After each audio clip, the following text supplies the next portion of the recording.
위안부 피해 할머니를 돕는 정의기억연대를 둘러싸고 여러 의혹 제기가 나오고 있습니다. 지금부터 하나씩 짚어보고 그 중심에 있는 정의연의 윤미향 전 이사장을 인터뷰하겠습니다. 윤 전 이사장은 이번 총선의 당선인이기도 합니다. 먼저 박근혜 정부 시절 있었던 2015년 한일 위안부 합의의 내용을 윤 전 이사장이 미리 알고 있었다는 의혹 제기입니다. 하지만 2017년에 꾸려진 위안부 합의 검토 TF의 보고서엔 구체적인 내용은 알리지 않은 걸로 나와 있습니다. 오늘 외교부도 이 보고서의 내용을 다시 확인하는 입장을 내놨습니다. 정재윤 기자입니다. 2017년 가동된 한일 일본군 위안부 피해자 문제 합의 검토 TF 보고서입니다.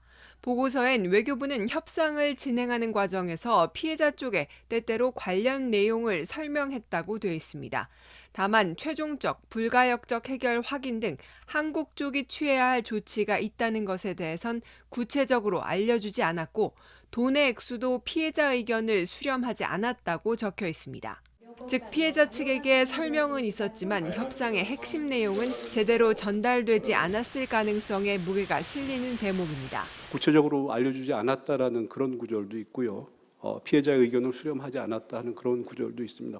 위안부 합의 검토 TF에 참여했던 한 관계자는 고위급 협상에서 논의되는 큰 틀의 내용이 모두 공개되고 있었다고 보긴 어렵다며 큰 틀의 구도는 이병기 실장하고 일본의 야치 쇼타로 국장 사이에서 결정됐다고 설명했습니다. 실제 2015년 위안부 합의와 관련해 이병기 당시 대통령 비서실장과 야치 일본 국가안보국장 간은 8차례 비밀 회담이 있었다고 전해진 바 있습니다. 때문에 당시 피해자 측은 물론 협상에 참여했던 실무진조차 돈의 액수 등 핵심 내용은 제대로 파악하지 못했을 가능성이 크다는 관측이 나옵니다. JTBC 정재윤입니다. 이번엔 기부금 사용입니다. 한마디로 들어온 돈에 비해 실제 쓴 돈이 적다는 게 제기된 의혹의 핵심입니다. 정의연이 행사에서 맥주값을 얼마나 썼는지까지 도마에 올랐습니다. 정의연 측은 관련 의혹을 부인했습니다. 황혜린 기자입니다. 정의기억연대의 2018년 기부금품 명세서입니다. 한 맥주집에서 3,339만 원을 쓴 걸로 돼 있습니다. 그런데 해당 업소 측에서 실제 정의연이 쓴 돈은 430만 원이라고 밝히면서 논란이 됐습니다. 하지만 정의연 측은 1년 동안 모금 사업을 하면서 쓴 돈의 총액인데 대표적으로 한 업체만 쓰라고 돼 있어서 해당 맥주집의 법인명만 쓴 것이란 입장입니다. 1년 모금 사업비 총액이 3,300여만 원 된 것이고요. 그 지급처가 그 해에 한 140여 곳 됩니다. 140곳을 140칸을 빌려서 다 쓸 수는 없잖아요. 맥주집에서 수백만 원의 돈을 쓰게 된 것 자체도 모금을 위한 후원의 밤을 열었기 때문이란 설명도 덧붙입니다. 이에 대해선 국세청도 탈세 혐의 등은 두지 않는 분위기입니다. 다만 국세청은 정의연의 재무제표를 검토한 뒤 회계 오류가 있다며 수정 여부를 지켜보겠다는 입장입니다. JTBC 황혜린입니다. 정의기억연대 이사장 출신인 더불어시민당의 윤미향 당선인이 스튜디오에 나와 있습니다. 예, 어서 오세요. 네, 안녕하세요. 예, 이 질문부터 드리겠습니다. 이용수 할머니는 성금이나 기금이 할머니들을 위해 쓰인 적이 없다 이렇게 주장을 하셨습니다. 그리고 그 이후에 공개된 기부금 사용 내역을 놓고도 예상보다 할머니들께 쓴 돈은 많지가 않다 이런 지적이 있거든요. 네. 여기에 대해서는 어떻게 답하시겠습니까?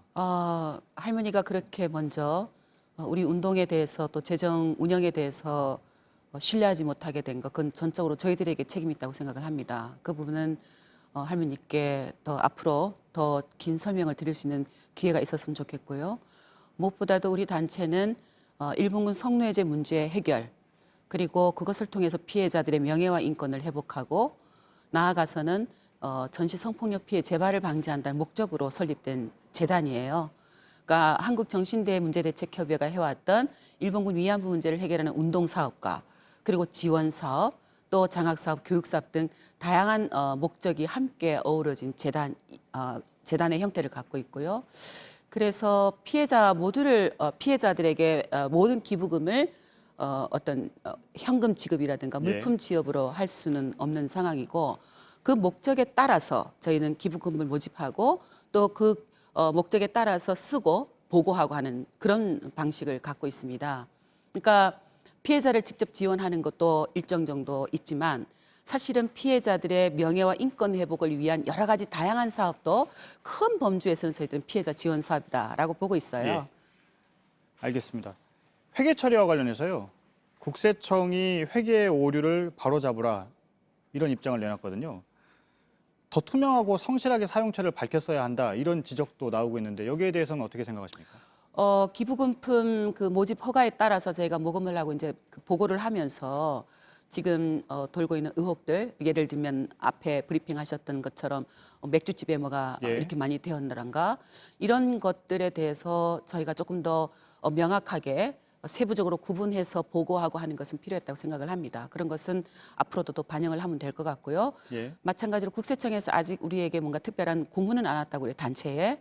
하지만 그게 공문이 오면 그에 따라서 시정하고 또 다른 한편으로는 저희들이 그동안 기부금 사업을 통해서 이 운동을 해왔던 다양한 활동도 조금 더 대중하고 소통하는 방법들 또 피해 당사자들에게도 친절하게 설명하고 소통하는 방법들 그런 것은 앞으로 계속 수정하면서 반영하면 될 일이다라는 생각은 갖고 있습니다. 예. 짧게 좀 질문을 드리겠습니다. 기부금이 얼마고 어디에 썼는지 밝히면 이런 문제 제기가 무색해질 수 있다 이런 지적이 나오고 있거든요. 그거는 저는 좀 다른 이해라고 생각은 하는데요. 이미 그것은 공개되고 있기 때문에, 그러니까 예. 무엇까지 공개하느냐라는 것에 이제 조금 이해가 다르다고 생각을 들어요. 그러니까 그것은 앞으로 이제 정의연에서 조금 더 내부적으로 검토하고 또 소통해가면서 논의를 해가면서 진행할 것이라고 생각을 합니다. 예. 앞서 저희도 보도를 했는데요. 2015년 위안부 합의 당시에 관련한 보도가 나오고 있습니다. 외교부는 물론 구체적으로 알리지 않았다. 당시 TF 보고서의 입장을 다시 확인해 줬는데요. 혹시 덧붙이실 말씀이 있으십니까? 오늘 외교부 입장이 그대로 잘 반영했다고 생각을 하고요. 우리 모두가 가장 충격적이었던 것은 12월 28일 당일에 이것으로 최종적이고 불가역적인 해결이다. 그리고 소녀상을 철거하겠다. 철거할 수 있도록 노력하겠다. 다시는 국제사회에서 이 문제를 제기하지 않겠다라는 그런 합의가 발표되었다라는 것. 물론 이면 합의가 있었다는 건 TF팀의 조사 결과를 통해서 우리가 알게 되었지만 그 내용은 어느 언론 보도에도 사전에 공지되지 않았고 저희들에게도 전달되지 않았고 수차례 피해자들과 접촉했다라고 당국자들이 이야기를 했지만 수차례 접촉한 것은 피해자들이 스스로 우리는 이런 것이 해결입니다. 라고 요구서를 전달하기 위해서 만난 것이고 또 한일 국장급 협의에서 어떤 진전이 있는가라는 것을 체크하기 위해서 만난 것이지 외교부 당국자가 합의의 내용을 설명하기 위해서 혹은 그것을 협의하기 위해서 만난 것이 아니었다. 예. 네, 그런 이야기를 전하고 싶습니다. 지금 여러 입장을 설명을 하고 계시는데요. 그럼에도 불구하고 이영수 할머니가 처음에 그런 목소리를 낸 것 자체가 정의연이 강조해온 피해자 중심주의에는 좀 못 미쳤던 것 아니냐 이런 지적이 나오고 있습니다. 저는 알고 있어요. 우리 이용수 할머니가 왜 이렇게 서운함을 가지게 되셨고 정대협을 공격하는 이야기를 하게 되셨는지 그건 저에게 원인이 있었습니다. 제가 30년 동안 할머니와 함께 해왔는데 국회로 간다는 걸 갑자기 알게 됐어요. 그리고 이 문제 해결하고 가라. 늙어 죽을 때까지 나하고 함께 손잡고 해결하자. 라고 하셨지만 제가 그 말씀을 들어드릴 수가 없었습니다. 할머니 제가 국회 가서 이 문제 해결하려고 갑니다. 라는 말씀을 드렸었지만 할머니가 그걸 신뢰를 하지 못하셨어요. 그 신뢰를 하지 못하게 했던 제 책임이라고 생각을 하고요. 앞으로도 저는 할머니와 만나서 또 할머니와 열심히 소통을 해서 결국은 국회 가는 것도 할머니가 원하는 그 세상을 만들기 위해서 가는 거다라는 진심을 전할 수 있도록 노력을 하겠습니다. 알겠습니다. 이 자리에 나오셨기 때문에요. 이 질문을 안 드릴 수가 없는데요. 윤 당선인 개인과 관련한 의혹입니다. 그중에 이제 따님의 유학 비용 의혹이 있거든요. 이 부분에 대해서는 어떻게 설명하시겠습니까? 사실은 저는 이 운동을 하느라고 딸이 100일도 되기 전에 친정에 맡기고 살았어요. 고등학교 때까지도 밥 한 번 해주지 못했습니다. 그런데 딸의 꿈은 어릴 때부터 피아니스트가 되는 꿈이었고 그 꿈을 이루기 위해서 공부를 열심히 했고요. 예. 그리고 시카고에 있는 한 대학의 전액 장학금으로 1년 동안 유학을 준비하기 위한 자기가 하고 싶은 피아니스트가 되기 위해서 장학금을 스스로 찾아서 해서 공부를 하고 정말 그 결과 UCLA 대학원에 입학이 허가가 나요. 예. 그런데 그때 마침 저희 가족에게 아픈 역사가 있는데요. 제 남편이 93년도에 안기부 프락지안 남매 간첩 조작 사건 피해자가 됩니다. 예. 그걸로 인해서 2016년 박근혜 정부 말기에 예.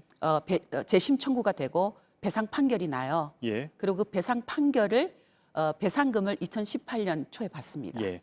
그 2018년에 받으셨다고 말씀을 하셨는데 따님의 유학기관과는 좀 시차가 있다. 이런 얘기가 좀 나오고 있는데요. 2018년에 9월 달에 1학기를 시작합니다. 거긴 학기가 우리가 좀 틀려요. 예.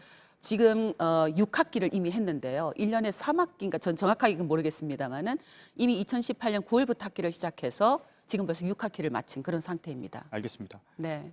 마지막으로 짧게 좀 생각을 듣겠는데요. 이 논란으로 위안부 피해 할머니를 돕는 운동의 취지가 훼손됐다.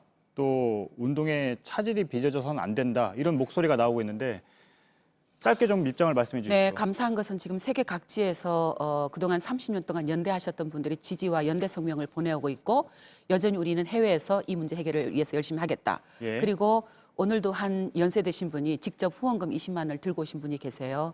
이 운동 계속되어야 됩니다. 아마 내일 수요일인데요. 수요시에도 더 열심히 하겠습니다라는 목소리가 나오고 있어서 여러분들께 좀 부탁드리고 싶은 것은 일본군 성노예제 문제가 해결되어야 된다는 우리가 모두가 알고 네. 있다고 생각합니다. 함께 지켜봐 주시고 지금 무너진 신뢰는 반드시 회복할 수 있도록 그렇게 함께 저도 국회에 가서 노력을 하겠습니다. 알겠습니다. 정의기억연대 이사장 출신인 더불어시민당의 윤미향 당선인이었습니다. 감사합니다. 고맙습니다.